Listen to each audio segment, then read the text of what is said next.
So during this time, the country was also fighting, like I said, a lot of backlash from black people, but they were under the oppression of the black codes.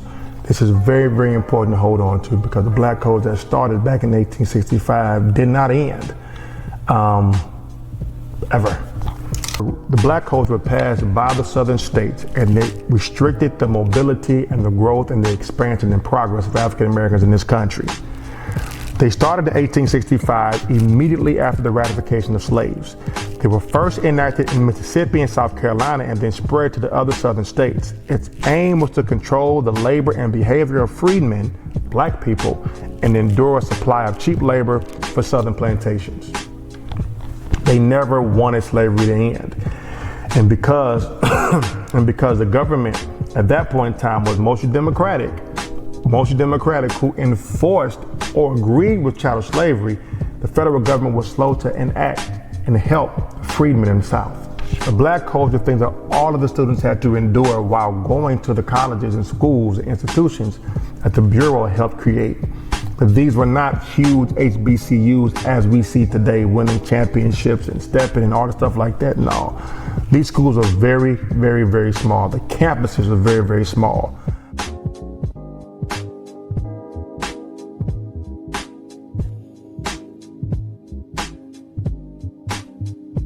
By 1872, Howard had 150 students. By 1900, it only had 400. Fisk had around 200 students. Tuskegee, founded in 1881, had 1,000 students by 1900. These were not huge campuses or huge schools. They had to learn how, this was a community for individuals, for black people who wanted to advance their education, and they had to go to this small community that was controlled by segregation, prejudices, racism, the black codes. It was very, very difficult, yet they endured. As black people had to endure black codes, the lack of help of federal government, local government, state government, were there things that black people progressed in? Absolutely. There was different levels of progress during this time of Reconstruction. The short-term progress was simple: significant strides in civil rights, education, and political participation. The long-term setbacks was the end of Reconstruction in 1877 and the rise of Jim Crow laws that stemmed from the black codes. One of the biggest things the Republicans tried to push in 1866 was the first Civil Rights Act. The Civil Rights Act of 1866 was a landmark piece of legislation passed by the U.S. Congress to address the rights of African Americans in the aftermath of the Civil War.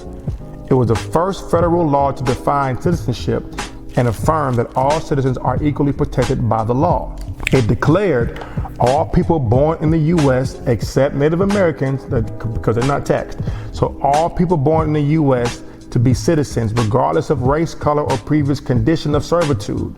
This was a direct response to the Dred Scott versus Sanford case in 1857, where the decision was ruled that black people were not citizens. The first Civil Rights Act was to help equal rights to be guaranteed. It ensured that all citizens would have the same rights as white citizens. They could make and enforce contracts, sue and be sued, give evidence in court, own, lease, sell, and inherit property. And this allowed the federal authorities to intervene when state laws failed to protect the civil rights of African Americans. Because of this Civil Rights Act of 1866, people like MLK had the right to invoke the federal government when they were wrongly persecuted in their local state and area. The Civil Rights Act of 1866 was designed during Reconstruction to oppose directly and counteract the black codes. The black codes, which southern states had enacted to limit the rights and freedoms of newly freed African Americans. Now, the Civil Rights Act of 1866 was vetoed by the president.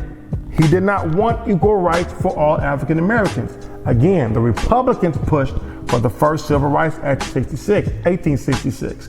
The Democratic Party vetoed against it. However, Johnson's veto was overridden by a 2/3 majority in Congress, marking the first time in U.S. history that a presidential veto of a major piece of legislation was overridden. So the Civil Rights Act of 1866 remained in place. However, things did change. It was limited because the federal government was not behind it to enforce it. It lacked strong enforcement mechanisms. Many southern states resisted its provisions, and they saw no consequences for resisting what the law said. And then the Slaughterhouse case of 1873 changed everything.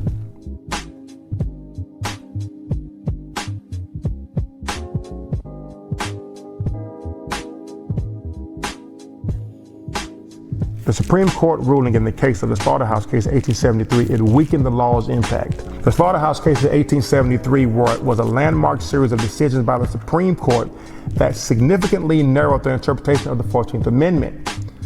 It limited its ability to protect the civil rights of African Americans and others in post-Civil War America. The Supreme Court is one of the most important and vital structures in this country.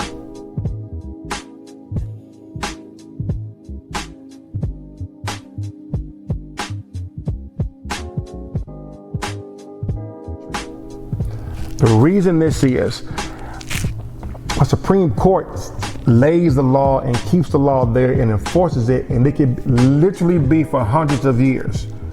What was the effect of the Slaughterhouse case in 1873? It left African Americans vulnerable to discriminatory state laws and practices, including Jim Crow laws. So the black codes were wrong. The Civil Rights case of 1866 was supposed to oppose the black codes. Didn't matter. They picked up the Jim Crow laws. And the Slaughterhouse cases restricted the scope of privileges and immunity clauses and pretty much left black people alone for themselves, whatever they were dealing with in their state they had to deal with. The decision the Supreme Court made in 1873, it would not change or be challenged for almost 100 years. And again, that was something moved by the Supreme Court.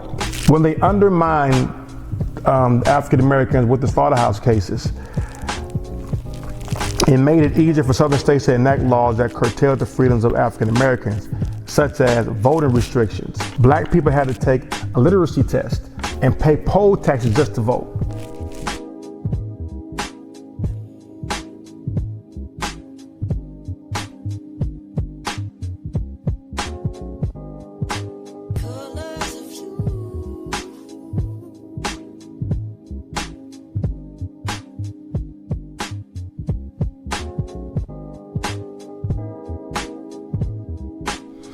Segregation laws in public places and spaces, education and employment, labor laws that restricted economic opportunities for African Americans.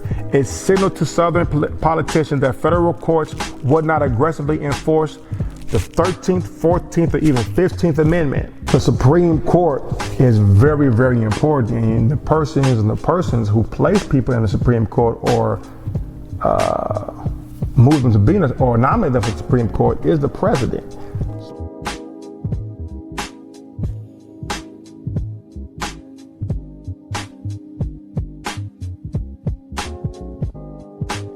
So the president is extremely important to the process of choosing the Supreme Court, because the Supreme Court, clearly history has shown that the laws they put in place can literally last 100 years, and they can oppress a certain person, certain people, or promote another one all at the same time.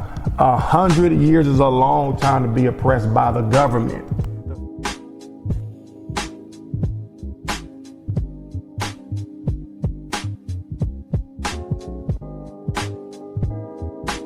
The federal government. Thank God for people like MLK to speak up, because had they not known their rights and known what they could do, there's no telling how things would be right now today.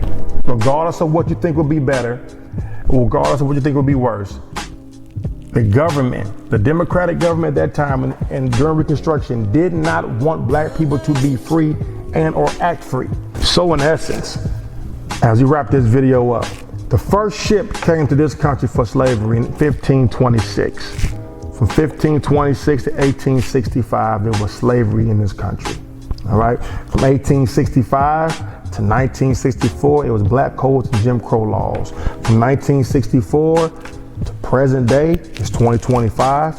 It's been 61 years since black people have had equal rights legally in this country, and they were actually enforced. Yeah, 400 years, just about, of separation, segregation, racism, legally in this country to 61 years. That's important because people were able to pass down legacies, money, land, and property for hundreds of years. Keep in mind, our current president is in his 70s. He's lived longer than black people have had freedom in this country, and a lot of people have. There are a lot of Congress people, politicians, people who still make laws, who were raised during the Jim Crow era. They were born in the Jim Crow era, and their parents are born and grandparents are born in the late 1800s, and they understood where black people should be and how they should be.